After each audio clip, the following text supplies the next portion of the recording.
একটা সময় পার হয়েছে যেই সময় তাফসীর মাহফিলগুলো বাধাগ্রস্ত ছিল, কোরআন প্রেমীরা কোরআনের তাফসীর শুনতে পারেনি।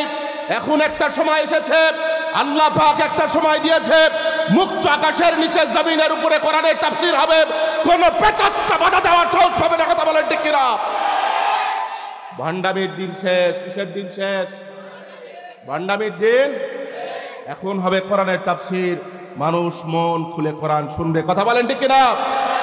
কোনো বাধা থাকবে না। কোরআনের পক্ষে যারা দাঁড়াবে আর কোরআনের বিপক্ষে যারা দাঁড়াবে সবাই ভাগ হয়ে যাবে। যারাই কোরআনের বিপক্ষে দাঁড়াবে আল্লাহ পাক তাদেরকে দুনিয়াতেই বেইজ্জতির জুতার মালা পরিয়ে বিদায় করবে। কথা বলেন ঠিক কিনা?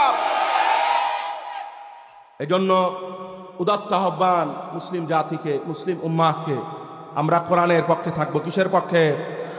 আওয়াজ করেন না, কিসের পক্ষে? আর কোরআনের বিপক্ষে যে থাকবে তার পক্ষে কি আমরা থাকবো? আওয়াজ করে বলেন থাকবো। কোরআনের বিপক্ষে যে থাকবে তার ব্যাপারে আসমানের মালিক ফয়সালা করবে। কথা বলেন ঠিক কিনা? কোরআনের বিপক্ষে কোনো কথা চলবে? যদি সে নেতা হয় মানবেন? আওয়াজ করে না, নেতা হলে মানবেন? যদি সে আমার এলাকার নেতা হয়, কথা বলেন, কথা বলেন। যদি সে আমার বাড়ির নেতা হয় মানবেন? কোরআনের বিপক্ষে যে যাবে তার পক্ষে আমাদের কোনো কথা থাকবে? আওয়াজ করে বলেন না থাকবে? মনে থাকবে ইনশাআল্লাহ। আল্লাহ সুবহানাহু ওয়া তাআলা আমাদের সকলকে ইসলামের জন্য, কোরআনের জন্য, দ্বীনের জন্য, তাফসীর মাহফিলের জন্য কবুল করেন। সকলেই পড়েন আমিন। আমার প্রিয় ভাইরা, আমি শুনে মহা খুশি হয়েছি যে যুবক ভাইরা যাদেরকে দেখলাম এদের দাড়িও এখনো ওঠে নাই। কি ওঠে নাই? দাড়িও। এই ছেলেগুলা তো গানের আসর করার কথা ছিল। ছেলেগুলা কি করার কথা ছিল? পরিবেশ যে অবস্থা তাতে গানের আসর করার কথা। আল্লাহ পাক এদের দিলের ভিতরে কোরআনের মহব্বত ঢেলে দিয়েছেন। একটু চিৎকার করে মানে আল্লাহু আকবার। এদের দিলের ভিতরে আল্লাহ পাক কোরআনের মহব্বত ঢেলে দিয়েছেন। এরা কষ্ট করে তাফসীর মাহফিল করেছে, গানের আসর করেনি। কথা বলতে হবে ঠিক কিনা? কথা বলেন। এরা খুব কষ্ট করে নিজের দিলকে বুঝ দিয়ে, আমি দেখলাম একজন ভাই আসলো, ঘেমে গেছে, অস্থির, দৌড়াইতে দৌড়াইতে কাজ করতে করতে কি হয়ে গেছে? অস্থির হয়ে গেছে। আল্লাহ পাকের কাছে আমরা দোয়া করতেছি যে যুবক ভাইয়েরা কোরআনের তাফসীর মাহফিল করেছে, আল্লাহ পাক তাদের দিলের ভিতরে কোরআনের মহব্বত আরো বেশি বাড়ায় দেন। কথা বলেন ঠিক কিনা? আমার ভাইয়েরা, কোরআন যা নাজিল করেছেন কে? একটু আওয়াজ করে বলেন না, নাজিল করেছেন কে? সন্দেহ আছে? আওয়াজ করে বলেন না, সন্দেহ আছে? কোরআন নাজিল করেছেন আল্লাহ তাআলা। কেন নাজিল করেছেন? প্রশ্ন হলো কেন? কেন নাজিল করেছেন? অবশ্যই কোনো কারণ আছে। আছে না নাই? একটু লক্ষ্য করেন, একজন মানুষ সে কাজ করে, একজন কৃষক দিনে রাতে রোদে পুড়ে বৃষ্টিতে ভিজে সে সারাদিন পরিশ্রম করে খেতে ফসল ফলায়। কেন ফলায়? যাতে করে তার পরিবারকে সে চালাতে পারে, এজন্য কাজ করে। কথা বলেন ঠিক কিনা? একজন কর্মচারী সে মাসিক বেতনে কাজ করে, সারা মাস সে মালিকের কথা শোনে, মালিক যা বলে তাই। মালিক ডাইনে বললে ডাইনে, বায়ে বললে বায়ে, মালিক সামনে বললে সামনে, পিছনে বললে। এই যে একটা লোক সে মালিকের কাজ করতেছে, মালিকের কথা শুনতেছে, এই লোকটা মাস পরে একটা মোটা অঙ্কের বেতন পায়, যেই বেতন দিয়ে সে কি চালায়? তার সংসার চালায়। তো তার এত কষ্ট করার কারণ হলো সে পরিবারকে চালাবে। কথা বলেন ঠিক কিনা? তো প্রত্যেকটা মানুষ যে যে কাজ করে তার প্রত্যেকটা কাজের একটা উদ্দেশ্য আছে। আছে না নাই? একটা উদ্দেশ্য আছে। একজন পাগল, তাকেও যদি জিজ্ঞাসা করেন যে ভাই তুমি হাসলা কেন? পাগল মানুষ এমনি হাসে না, আবার এমনি কান্না করে। এমনি হাসে আবার এমনি কান্না করে। তাকে যদি জিজ্ঞাসা করেন যে ভাই খাদো কেন, তো ও কান্না করার একটা কারণ বলে দেবে যে আমি এই কারণে কি করতেছি, বা এই কারণে আমি হাসতেছি, একটা কারণ বলে দেবে। মোটা কথা হলো যে যে কাজই করুক প্রত্যেকটা কাজের একটা কি আছে? কথা বলেন না, কি আছে? তো আল্লাহ সুবহানাহু ওয়া তাআলা আমাদেরকে এত সুন্দর করে বানালেন, দুইটা হাত দিলেন, দুইটা পা দিলেন, এই যে চোখটা দিয়েছেন, আল্লাহ পাকের কি নিয়ামত। একটু চিন্তা করেন, বর্তমান সময়ে কত দামি দামি ফোন বের হয়েছে। এক একটা ফোনের দাম 1 লক্ষ টাকার উপরে। স্যামসাং গ্যালাক্সি, আইফোন, আরো কত ধরনের ফোন বের হয়েছে, যে ফোনগুলোর ক্যামেরা 100 মেগাপিক্সেল, 200 মেগাপিক্সেল ক্যামেরা। এই ফোনগুলা দিয়েও যদি আপনি একটা হাতিকে ধরেন কাছে থেকে, তো হাতির পরে কি আর কিছু দেখা যাবে? একটু আওয়াজ করে বলেন না, দেখা যাবে? কিন্তু এই যে আল্লাহ পাক 1 থেকে 1.5 ইঞ্চির ভিতরে একটা ক্যামেরা লাগিয়ে দিয়েছেন, গরু, ছাগল, হাতি, ভেড়া, বরকি, দুম্বা সব কিছু ধরার পরেও মনে হয় যেন আরো অনেক কিছু ধরবে, এমন একটা আজীব ক্যামেরা যিনি লাগিয়ে দিয়েছেন তিনি কে? একটু আওয়াজ করে বলেন না, তিনি কে? আল্লাহ সুবহানাহু ওয়া তাআলা এত সুন্দর দুটা চোখ দিয়েছেন আমাকে, সেই মালিকের শুকরিয়া আদায় করা দরকার না? কত সুন্দর করে আল্লাহ পাক আমাকে আপনাকে বানিয়েছেন। এই যে আমাদের চেহারা, আমাদের অবয়ব, আমাদের গঠনাকৃতি, এটা আল্লাহ পাকের নেয়ামত। আমরা মনে করি যে হয়তো ফুল সুন্দর, মানুষ এটা মনে করে। কিছু কিছু মানুষ এটাও মনে করে যে চাঁদ দেখতে মানুষের চেয়ে সুন্দর, মানুষ এটা মনে করে, কিন্তু আসলে এটা সত্য নয়। সত্য হলো যে মানুষ সবচেয়ে বেশি সুন্দর। একটু কে সুন্দর বলেন না, আওয়াজ করে বলেন না, কে সুন্দর? এটা কি আমার কথা? কথা কার? আওয়াজ করতে হবে, কথা কার? আল্লাহ সুবহানাহু ওয়া তাআলা পবিত্র কোরআনের ভিতরে বলেন, ওয়াত-তিনি ওয়াজ-যাইতুন ওয়া তুরি সিনিন ওয়া হাদাল বালাদিল আমিন। আল্লাহ সুবহানাহু ওয়া তাআলা বলেন, 1 নম্বরে 3-এর কসম। 3 এমন এক ফল, আল্লাহ তাআলা বলতেছেন 3 এমন এক ফল আমি আল্লাহ তাআলা মানব জাতির জন্য সৃষ্টি করেছি। ফলটা দেখতে সাদা, বড় বড় বড়ই সাইজের ফল হয়ে থাকে। আল্লাহ তাআলা বলতেছেন এমন একটা ফল আমি দুনিয়াতে বানিয়েছি, এই ফলের ভিতরে মৃত্যু ছাড়া সকল লোকের শেফা আমি আল্লাহ তাআলা রেখে দিয়েছি। আমার প্রিয় ভাইরা, আল্লাহ সুবহানাহু ওয়া তাআলা 1 নম্বরে কসম করলেন 3 ফলের কসম। 2 নম্বরে কসম করলেন ওয়াজ-যাইতুন, জাইতুনের কসম। জাইতুন এটাও একটা ফল। 3 নম্বরে আল্লাহ তাআলা কসম করেন ওয়া তুরি সিনিন, ওই পাহাড়ের কসম যেই পাহাড়ের উপরে আমি আল্লাহ তাআলা নবীদেরকে কিতাব দিয়েছি, যে পাহাড়ের উপরে আমি আল্লাহ তাআলা তাওরাত নাজিল করেছি, যে পাহাড়ের উপরে আমি আল্লাহ তাআলা কোরআন নাজিল করেছি, সেই পাহাড়ের কসম করতেছেন। গারে হেরার ভিতরে রাসূল করিম সাল্লাল্লাহু আলাইহি ওয়াসাল্লাম বসে বসে ধ্যান করতেছেন, মুরাকাবা করতেছেন, কি করে গোটা মানব জাতিকে মুক্তি দেওয়া যায়, কি করে তাদেরকে বাঁচানো যায়, কি করে তাদেরকে জুলুম থেকে বাঁচানো যায়, অন্যায় থেকে বাঁচানো যায়। রাসূল বসে বসে চিন্তা করতেছেন। হঠাৎ করে একদিন জিবরিল আমিন চলে আসলেন, এসে বললেন ইকরা। রাসূল আপনি পড়েন। রাসূল বললেন মা আনা বিকারি, আমি পড়তে পারি না। জিবরিল আমিন আবার বললেন ইকরা। রাসূল বললেন মা আনা বিকারি, আমি পড়তে পারি না। জিবরিল আমিন আবার বললেন ইকরা। রাসূল বললেন মা আনা বিকারিন, আমি পড়তে পারি না। জিবরিল আমিন রাসূলকে বুকের মাঝে নিয়ে সজোরে একটা চাপ দিলেন।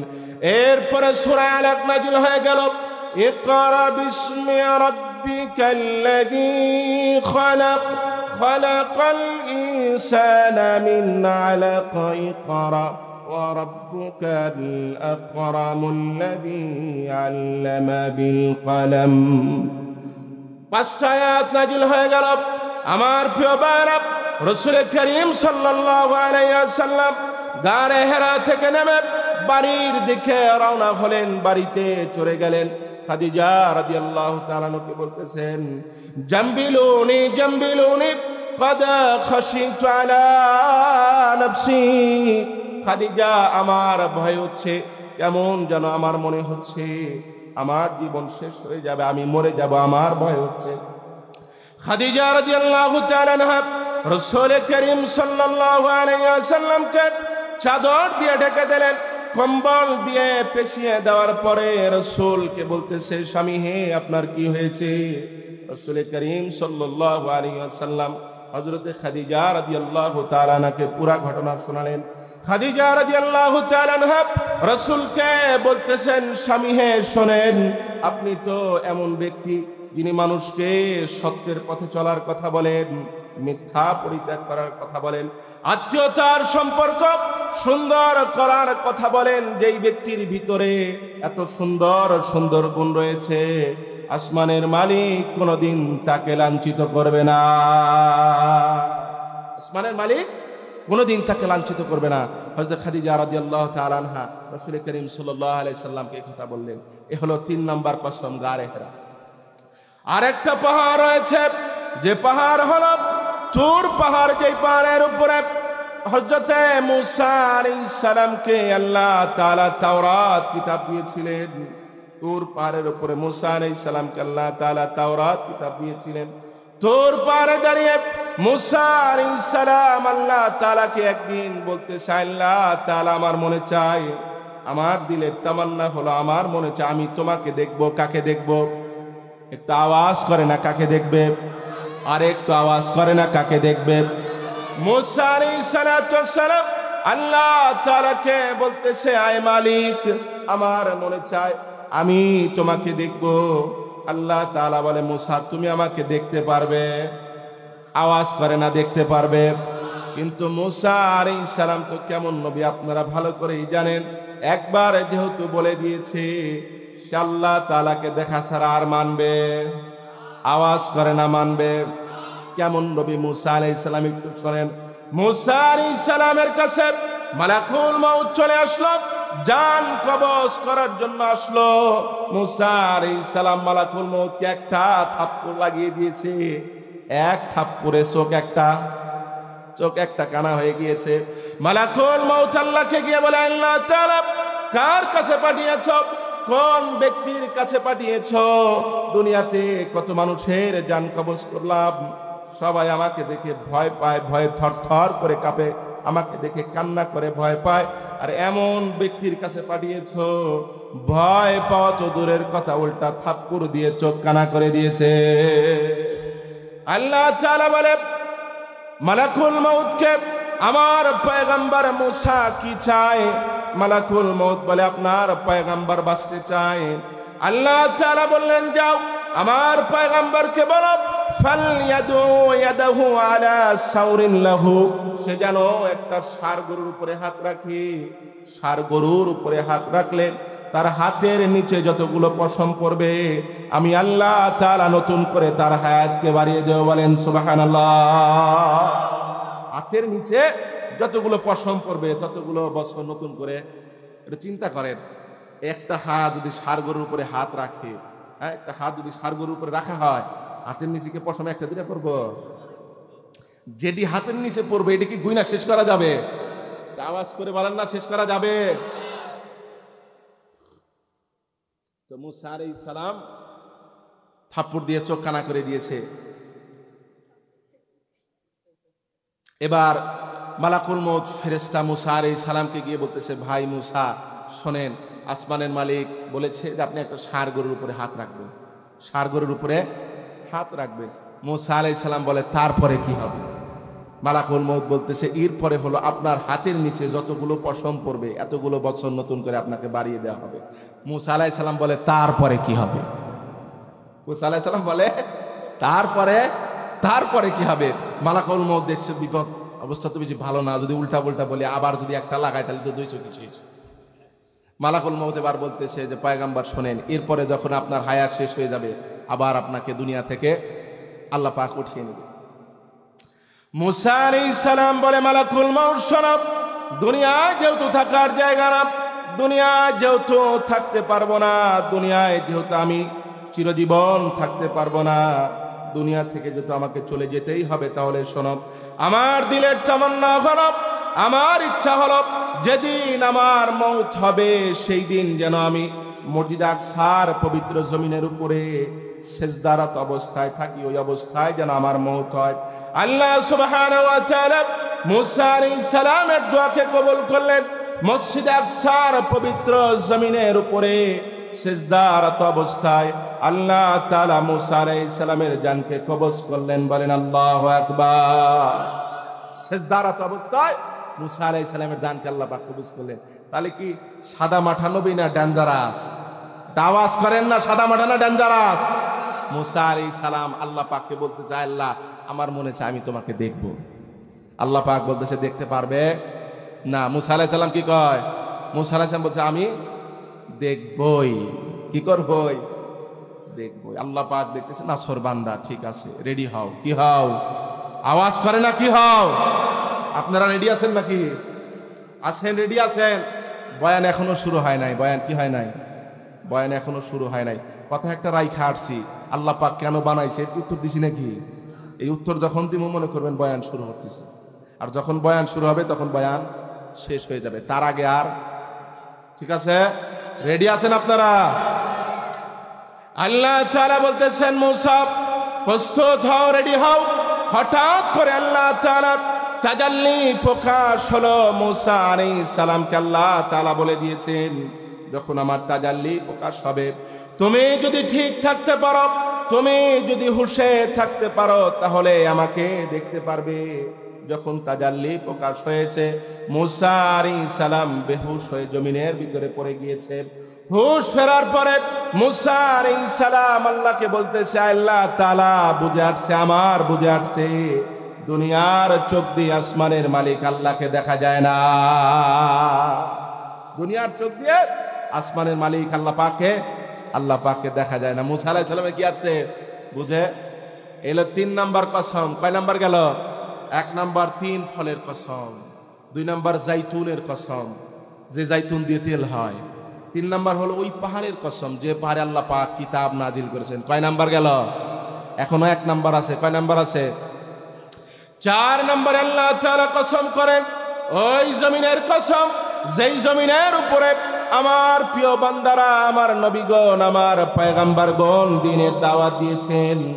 দ্বীনের দাওয়াত দেওয়ার কারণে, দ্বীনের কথা বলার কারণে, আমি আল্লাহর কথা বলার কারণে, আমি আল্লাহর কিতাবের কথা বলার কারণে, জান্নাতের কথা বলার কারণে, জাহান্নামের কথা বলার কারণে, যেই জমিনের উপরে আমার নবীদের উপরে জুলুম হয়েছে, অত্যাচার হয়েছে, যেই জমিনের উপরে আমার নবীদের রক্ত ঝরেছে, আমি আল্লাহ তাআলা ওই জমিনের কসম করতেছি।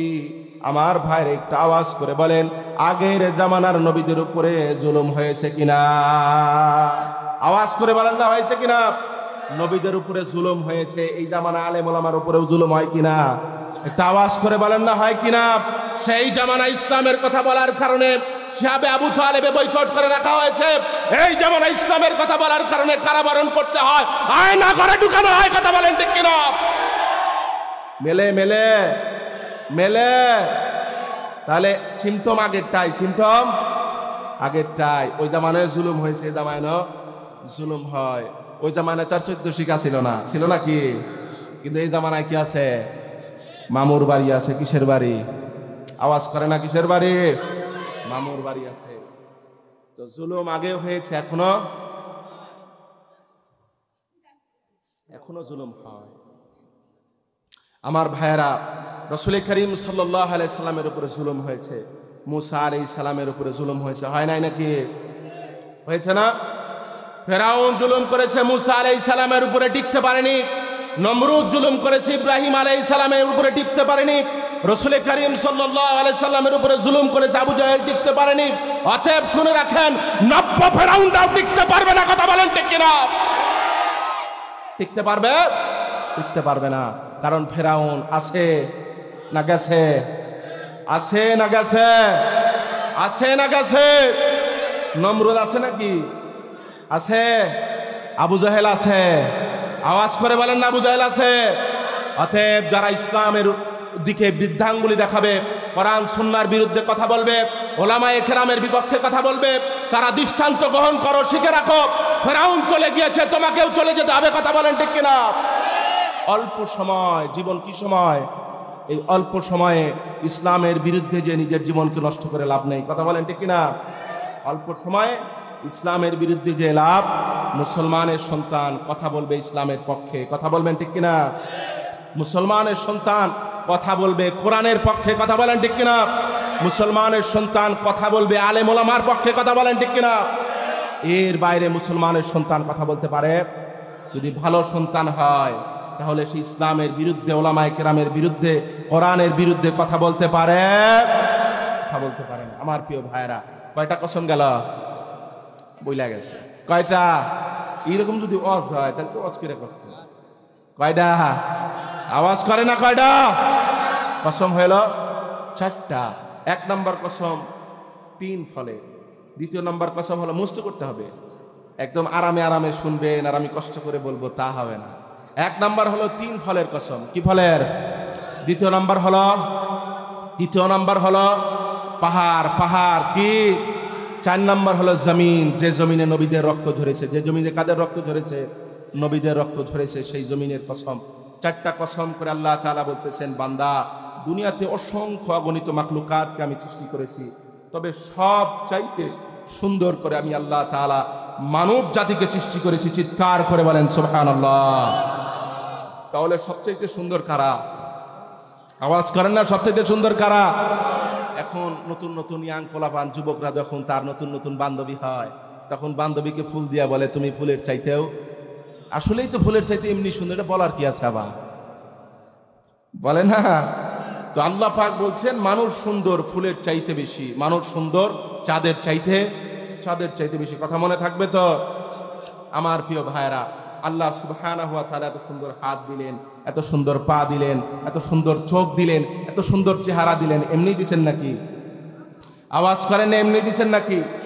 আল্লাহ সুবহানাহু ওয়া তাআলা পবিত্র কোরআনের ভিতরে বলতেছেন, আফা হাসিবতুম আন্নামা খালাকনাকুম আবাসা ওয়া আন্নাকুম ইলাইনা লা তুরজাউন। বলেন আল্লাহু আকবার। আল্লাহ সুবহানাহু ওয়া তাআলা বলেন, বান্দা শোনো, তোমাকে হাত দিলাম, পা দিলাম, সুন্দর চোখ দিলাম, সুন্দর চেহারা দিলাম, তোমাকে কথা বলার মতো শক্তি দিলাম। বান্দা শোনো, তোমার জন্য জমিন বানালাম, তোমার জন্য আমি আসমান বানালাম, তোমার জন্য আমি চন্দ্র সূর্য বানালাম। বান্দা শুনে রেখো, এমনি বানাইনি, তোমার জন্য এত কিছু বানিয়েছি যাতে করে তুমি হেদায়েত পেয়ে জান্নাতের মালিক হয়ে যাও। হেদায়েত পেয়ে জান্নাতের মালিক হয়ে যাও। তাহলে শুরুতে রেখে আসছি কথা, আল্লাহ পাক এত সুন্দর করে আমাদেরকে বানালেন, আল্লাহ পাকের একটা উদ্দেশ্য আছে না নাই? আওয়াজ করে বলেন না, আছে না নাই? উদ্দেশ্য কি? মানুষ যেন হেদায়েত পেয়ে যায়। কি পেয়ে যায়? আওয়াজ করে না, কি পেয়ে যায়? হেদায়েত পেয়ে যায়। এখন আসেন, হেদায়েত আল্লাহ পাক হেদায়েত দেওয়ার জন্য দোয়া শিখিয়ে দিয়েছেন। কি শিখিয়ে দিয়েছেন? আল্লাহ সুবহানাহু ওয়া তাআলা মানব জাতি যেন হেদায়েত পেয়ে যায়, এজন্য আল্লাহ তাআলা আমাদেরকে দোয়া শিখিয়ে দিয়েছেন, যে দোয়া আমরা প্রতি ফরজ নামাজের ভিতরে পড়ি। ফজর বলেন আল্লাহু আকবার। আল্লাহ তাআলা বলেন, বান্দা শোনো, তুমি আমার কাছে দোয়া করবে, ইহদিনাস সিরাতাল মুস্তাকিম। বান্দা তুমি আমার কাছে দোয়া করবে, আমার কাছে চাবে, আল্লাহ তাআলা তুমি আমাকে সরল পথে পরিচালিত করো। কোন পথে? আওয়াজ করে না, কোন পথে? আল্লাহ তাআলা তুমি আমাকে সরল পথে পরিচালিত করো, সহজ পথে পরিচালিত করো।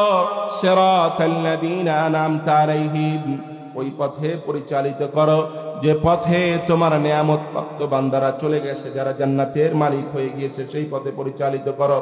গায়রিল মাগদুবি আলাইহিম, ওই পথে পরিচালিত করো না যে পথে তোমার গজব প্রাপ্ত বান্দারা গিয়েছে, এমন লোক গিয়েছে যাদের উপরে তুমি রাগান্বিত। আল্লাহ তাআলা তুমি আমাদেরকে সেই পথে পরিচালিত করো না। আমার প্রিয় ভাইরা, শুধু তাই না, আল্লাহ সুবহানাহু ওয়া তাআলা হেদায়েতকে 2 ভাগে ভাগ করেছেন। এক ভাগ হলো তাওয়ান আও কারহান, ইচ্ছায় হোক অনিচ্ছায় হোক, আল্লাহ তাআলা যে পথ দেখিয়ে দিয়েছেন সেই পথেই চলতে হবে, এর বাইরে যেতে পারবে না। এই হেদায়েতের ভিতরে রয়েছে বাঘ সিংহ থেকে শুরু করে, গরু ছাগল থেকে শুরু করে, ছোট ছোট পিপিলিকা থেকে শুরু করে, যত প্রাণী রয়েছে সকল প্রাণী থেকে শুরু করে, আসমানের ফেরেশতা থেকে শুরু করে, জিবরাইল আলাইহিস সালাম থেকে শুরু করে, মিকাইল আলাইহিস সালাম থেকে শুরু করে, কীট পতঙ্গ যত প্রাণী রয়েছে সকল প্রাণীকে আল্লাহ তাআলা একটা হেদায়েত দিয়েছেন, একটা রাস্তা দেখিয়ে দিয়েছেন। ওই রাস্তায় চলতে হবে, এর বাইরে তারা চলতে পারবে না। এ হলো একটা হেদায়েত, এ হলো এক ধরনের হেদায়েত, যে রাস্তা আল্লাহ পাক দেখিয়েছেন ওই রাস্তায় চলতে হবে, এর বাইরে চলতে পারবে না। দেখেন না, মুরগির ডিমের থেকে বাচ্চা হয় কি না? এই যে ডিমের ভিতরে বাচ্চা হয়, সেটা হয় কুসুম থেকে। কি থেকে হয়? কুসুম থেকে। এর ভিতরে সাদা সাদা তরল প্রোটিন আছে। বাচ্চা যখন হতে থাকে তখন লম্বা সময় লাগে। কথা বলেন ঠিক কিনা? এই লম্বা সময় ওই তরল প্রোটিন খেয়ে ডিম থেকে কুসুম থেকে বাচ্চা হয়। এরপরে যখন দিন পার হতে থাকে, ভিতরে বাচ্চা শক্তি হতে থাকে, লম্বা সময় পার হওয়ার পরে একদিন এমন আসে, সেই ছোট বাচ্চা ছানা ঠোঁট দিয়ে আস্তে করে খোলসটাকে টোকা দিয়ে ভেঙে দুনিয়ার আলোয় চলে আসে। কথা বলেন ঠিক কিনা? এই যে জ্ঞান, এই যে বুদ্ধি, খোলসে যে ঠোকা দিতে হবে, এটা শিখিয়ে দিয়েছেন কে? আওয়াজ করেন না কে? আল্লাহ পাক শিখিয়ে দিয়েছেন। এটা শেখার জন্য কি জাহাঙ্গীরনগর ইউনিভার্সিটিতে যাওয়া লাগছে, জগন্নাথে যাওয়া লাগছে, ঢাকা ইউনিভার্সিটিতে যাওয়া লাগছে? এটা হলো এক প্রকারের হেদায়েত, এটা হলো এক প্রকারের হেদায়েত। আর মানুষদেরকে আল্লাহ তাআলা হেদায়েত দিয়েছেন দুইটা রাস্তা। কয়টা রাস্তা? আওয়াজ করে না কয় রাস্তা? আল্লাহ সুবহানাহু ওয়া তাআলা মানব জাতির জন্য দুইটা পথ রেখে দিয়েছেন। একটা পথ হলো জান্নাতের পথ, একটা পথ হলো সহজ পথ, সরল পথ, জান্নাতের পথ। আর একটা পথ হলো বক্র পথ, বাঁকা পথ, জাহান্নামের পথ। আল্লাহ তাআলা বলে দিয়েছেন, আমার বান্দারা শোনো, দুইটা পথ তোমাদের কাছে রাখলাম, তোমাদের সামনে দুইটা পথ আমি রেখে দিলাম। তোমরা যে পথে পরিচালিত হতে চাবে, আমি আল্লাহ তাআলা তোমাদেরকে সেই পথেই পরিচালিত করব। যে পথে পরিচালিত হতে চাবে সেই পথে আমি আল্লাহ পাক তোমাকে কি করব? পরিচালিত করব। কয়টা পথ আছে ভাই? আওয়াজ করে না কয়টা পথ? আপনারা কি ঘুমায় গেলেন নাকি? ঘুমায় গেছেন? কিরকম জানি ঘুম ঘুম লাগতেছে। একটু আওয়াজ করেন না কয়টা পথ? দুইটা পথ। একটা পথ হলো জান্নাতের পথ, আর একটা পথ হলো জাহান্নামের পথ। দুইটা পথ আল্লাহ পাক রাখলেন। আল্লাহ তাআলা বলে দিলেন, তুমি যে পথে চলতে যাবে আমি আল্লাহ পাক তোমাকে সেই পথেই পরিচালিত করবো। আমার প্রিয় ভাইরা, আল্লাহ সুবহানাহু ওয়া তাআলা দুইটা পথ রাখলেন, জান্নাতের পথ। আমাদেরকে কোন পথে চলা উচিত? আওয়াজ করে না কোন পথে চলা উচিত? জান্নাতের পথে চলা উচিত কিনা? এবার জান্নাতের পথে চলার জন্য আমাকে কি করতে হবে? জান্নাতের পথে চলার জন্য আমাকে কি করতে হবে? এটা আল্লাহ পাক নিজেই পবিত্র কোরআনের ভিতরে বলে দিয়েছেন। কিন্তু আফসোস হলো, ওই প্রেসক্রিপশনে যাওয়ার আগে কিছু দোষের কথা বলি। দোষ হলো, কিছু পীর সাহেব বাংলাদেশে এখন এমন আছে যারা জান্নাতের টিকিট বিক্রি করে। কথা বলেন ঠিক কিনা? কিছু পীর সাহেব আছে, ভালো পীরও আছে ভাই, ভালো পীরও আছে, তবে খারাপ পীরও যে নাই সেটাও বলা যায় না। কিছু পীর আছে তারা জান্নাতের টিকিট বিক্রি করে। কি বিক্রি করে? একজন পীরকে জিজ্ঞাসা করা হলো, আপনারা যমুনা টিভিতে দেখতে পারবেন, কথা যা বলবো সব অথেন্টিক সোর্স, বানানো কোনো কথা নাই, যা চোখে দেখি তা বলি, যা চোখে দেখি তা বলি। আপনারা যমুনা নিউজে দেখবেন, একজন পীরকে ধরা হয়েছে, তাকে জিজ্ঞাসা করা হলো, আচ্ছা আপনাদের দরবার এসে যে মানুষ গঞ্জিকা সেবন করে, গঞ্জিকা নাম শুনছেন তো আপনারা? হ্যাঁ, চেনেন? গাঁজা, কি যে মজা, যারা খায় তারাই বলছে। তো এই পীর সাহেবকে জিজ্ঞাসা করা হলো যে আপনাদের দরবারে যে মানুষ এই গঞ্জিকা সেবন করে, গাঁজা খায়, এ ব্যাপারে আপনাদের বক্তব্য কি? ভালো করে শোনেন, খুব অ্যালার্ট, খুব মনোযোগ, রেডি আছেন তো? এবার পীর সাহেব বলতেছে, আয়াত দিয়ে দলিল দেয়, ফাবি আই আলাই রব্বিকুমা তুকাদ্দিবান, তোমরা আল্লাহ পাকের কোন কোন নিয়ামতকে অস্বীকার তোমরা আল্লাহ পাকের কোন কোন নিয়ামতকে অস্বীকার করবে? গাঁজা, এটা কি মানুষ বানায় না আসমানের মালিক বানায়? হ্যাঁ, গাছ যেটা হয় এটা তো বলতেছে আল্লাহ যেহেতু বানায়, অতএব আল্লাহর নিয়ামত, এটাকে তো অস্বীকার করা যাবে না। তো আল্লাহর যেহেতু নিয়ামত, এটাকে বক্ষণ করতে হবে। আয়াত দিয়ে দলিল দিল, ফাবি আই আলা ই রব্বিকুমা তুকাদ্দিবান। আরো বলতেছে যে ভাই শোনেন, এই যে গাঁজাটা, এটা কিন্তু আমাদের দেশে হয় না, এটা আসে বাহির থেকে। আসে কোথা থেকে? বর্ডার ক্রস করে সেনাবাহিনীর চোখ ফাঁকি দিয়ে, র্যাবের চোখ ফাঁকি দিয়ে, পুলিশের চোখ ফাঁকি দিয়ে আমাদের পর্যন্ত আসে। নিশ্চয়ই এর ভিতরে কোনো নিয়ামত আছে, নিশ্চয়ই এর ভিতরে, কথা বলেন, নিয়ামত আছে না নাই? ওর ভিতরে নিয়ামত নাই, ওর ভিতরে আছে গজব। কথা বলেন ঠিক কিনা?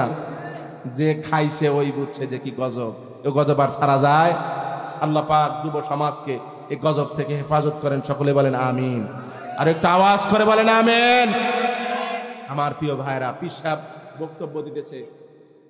বক্তব্য দিতেছে যে ফাবি আই আলা ই রব্বিকুমা তুকাদ্দিবান। পীর সাহেবকে আবার প্রশ্ন করা হলো যে আপনার রাস্তায় যদি কোনো সুন্দরী মেয়ে দেখা যায়, যুবক ভাইরা ভালো করে শুনবেন, আপনারা রেডি? আপনাদের দলিল, পীর সাহেব আপনাদের পক্ষে দলিল দিয়েছে যদি রাস্তার ভিতরে কোনো সুন্দরী যুবতী মেয়ে দেখা যায় তাহলে আপনাদের বক্তব্য কি? পীর সাহেব ওই কথাই বলতেছে, ভাবি আই আলা ই রব্বিকুমা তুকাজ্জিবান। আল্লাহ পাকের যত নিয়ামত দেখলে শুকরিয়া আদায় করতেই হবে, সুন্দর নিয়ামত যেহেতু দেখলে সুবহানাল্লাহ বলতেই হবে। একটু আওয়াজ করে বলেন না নাউজুবিল্লাহ, আর একটু আওয়াজ করে বলেন নাউজুবিল্লাহ। এমন পীর যদি সমাজে পাওয়া যায়, একে কি ফুলের মালা দিবেন না জুতার মালা দিবেন? অর্থাৎ স্পষ্ট বার্তা, এমন পীর যদি সমাজে পাওয়া যায় একে উল্টা করে গাছের সাথে বেঁধে রাখতে হবে। কথা বলেন ঠিক কিনা? ভান্ডামির দিন শেষ। কিসের দিন শেষ? ভান্ডামির দিন শেষ। বাংলাদেশের মুসলমান এখন কোরআনকে ভালোবাসে। কথা বলেন ঠিক কিনা? ওলামায়ে কেরামকে ভালোবাসে। কথা বলেন ঠিক কিনা? আলেম ওলামার পিছনে চলতে যায়। কথা বলেন ঠিক কিনা? অতএব যে দরবার, যে মাজার কোরআন সুন্নাহর বাইরে চলবে, যুবকেরা ওই মাজারকে ঘুরিয়ে দিতে হবে। কথা বলেন ঠিক কিনা? এরকম মাজার আমাদের দরকার। আওয়াজ করে না দরকার? আছে দরকার। যে পীর সাহেব বলে ভাবি আই আলা ই রব্বিকুমা তুকাজ্জিবান, মেয়ে মানুষ দেখলেই বলবে সুবহানাল্লাহ। চিন্তা করেন, এটা কি পীর না কিছু? এটা কি পীর না ভণ্ড? আওয়াজ করেন না, পীর না ভণ্ড? ঘুম ছাড়ছে আপনাদের? ছাড়ছে? শুরু করা যায়? চলেন তাহলে শুরু করি। আল্লাহ সুবহানাহু ওয়া তাআলা হেদায়েতের জন্য দুইটা পথ দেখিয়ে দিয়েছেন। হেদায়েতের জন্য আল্লাহ পাক দোয়া শিখিয়ে দিয়েছেন। শিখিয়ে দিয়েছেন কিনা? দোয়া শিখিয়ে দিয়েছেন, বান্দা তুমি আমার কাছে হেদায়েত চাও। আর এই পীররা হেদায়েত বিক্রি করতেছে। কি করতেছে? হেদায়েত বিক্রি করতেছে। আমার ভাইরা, হেদায়েত পাওয়ার জন্য আল্লাহ সুবহানাহু ওয়া তাআলা প্রেসক্রিপশন দিয়েছেন। আল্লাহ পাক বলে দিয়েছেন কিভাবে তুমি হেদায়েত পেতে পারো।